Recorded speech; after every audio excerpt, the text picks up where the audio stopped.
I'm John Beaudin from Rock History Music. You know, it's a very sad thing when you lose about 30 interviews. It's a crushing thing. You realize how much work's been put into these interviews. They're on a hard drive. Before you can back it up, the hard drive stops working. This has happened to us maybe 4 times in the last 12 years. Luckily, we moved to the other side of the country, and when we moved back west, we plugged in the hard drive, and all of a sudden, it started working. So we backed it up ever so slowly, and Heather Porcaro was one of those interviews. She's Steve Porcaro's daughter. She's incredibly talented. She is a joy to talk to. I didn't have the heart to get a hold of her and say, sorry, we lost your interviews, but all of a sudden, now we have it again. Growing Up Porcaro, Steve Porcaro's daughter. The Heartstring Symphony is her latest album. We talk about a lot of different songs in her life on Rock History Music. It was just life to me. I said, well, didn't you know it was different? She said, well, it was just my dad. So what about you? Right. Yeah. I mean, growing up in LA, I feel like probably most people who did grow up in Los Angeles have kind of similar stories. I feel like a lot of people have similar stories with like going to school with someone, someone's kid, or, I did go to private school. I think, I did go to private school for a while. And there was like, I went to school with Barry White's daughter, and I got to go to Barry White's house after school. And so, and as a preteen, it's not really clicking, or I'm not really understanding the weight of the fact that I'm in Barry White's house. When Barry White was like, stirring the sauce, did he make it sound really romantic? You would have taken that sauce. Yes. It's probably one of my, like, looking back, it's like, wow, I still pinch myself. And I remember their house, like the back of my hand, like it was, every room had a different color theme. It was just like, it was so magical. It was so magical. And it was just, but I didn't, I'm a kid. And so you don't totally understand exactly what is happening and like what that means as far as like the world of music or, pop culture or, any of that. But yeah, it's Los Angeles is a really funny place to grow up in. When's the first time you were ever starstruck? Were you ever starstruck? Oh yeah. I'm just going to go with like the first thing that pops into my head. Joni Mitchell. I was working at Amoeba Records in Hollywood, and I was working upstairs in the office, and Mark, who's one of the owners, called me up and he's like, hey, can you come down here and help me with something? And I was like, okay. And so I like went downstairs, and he knew I was like a massive Joni fan.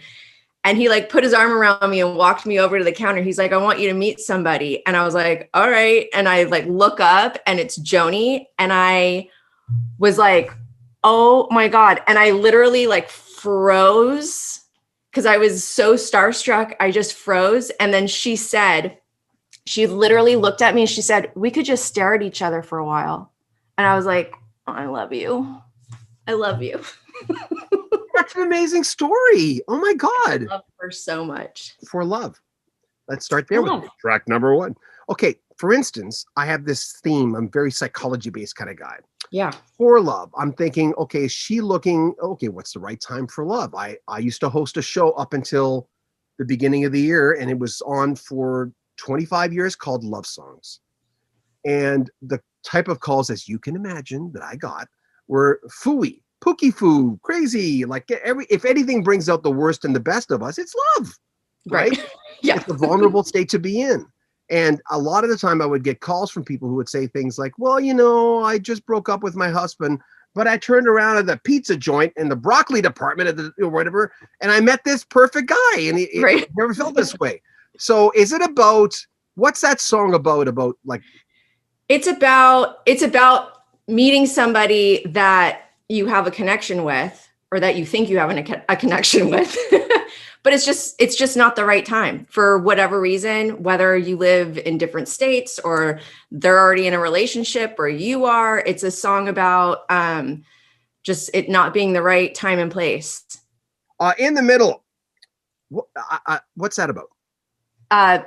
John Wicks is playing drums. He plays drums on the whole record.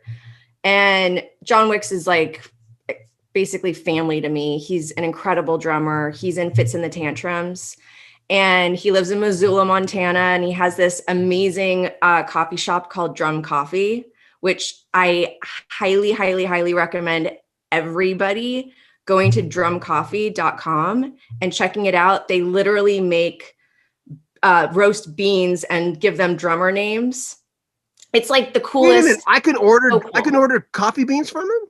You can order Porcaro Joe Po coffee beans from John Wicks.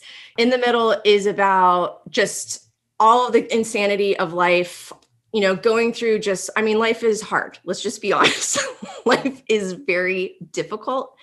And just that it's like, it's kind of about a codependent relationship. It's about that feeling of just being absolutely lost without this person and needing to find stability and, you know, whether it's with yourself or in a relationship, just kind of that stability. And that song I definitely wrote during a period where I was coming out of a more kind of codependent way of having relationships and feeling like I was going into a more healthier zone in my choices. So that song is just, it's all of my songs are really personal about like literally how I'm feeling and kind of going through the wackiness that I feel inside of my head. And the thing I love about songwriting is it's a kind of a more like avant-garde way of expressing your feelings without needing to be like too literal. You can be you can like express how you're feeling and what you're going through and what you're processing without being like so on the nose, but you still feel like you've gotten it out of your system. Hope you enjoyed that. We'll have a few more clips from Heather Porcaro, and then we'll release the whole interview. One of those interviews that we lost because the hard drive stopped working. We thought we lost about 30 interviews, but we got it back. Make sure you support our channel. In the links, you'll get all the links to the different YouTube channels, Patreon. You can make a donation. Join the Rock History Music Facebook page. There's a lot of extra stuff on there. Again, links in the description. We're on TikTok, Instagram, and of course, YouTube. And links to Heather Porcaro in the description as well. I'm John Beaudin. This is Rock History Music. Take care of yourself.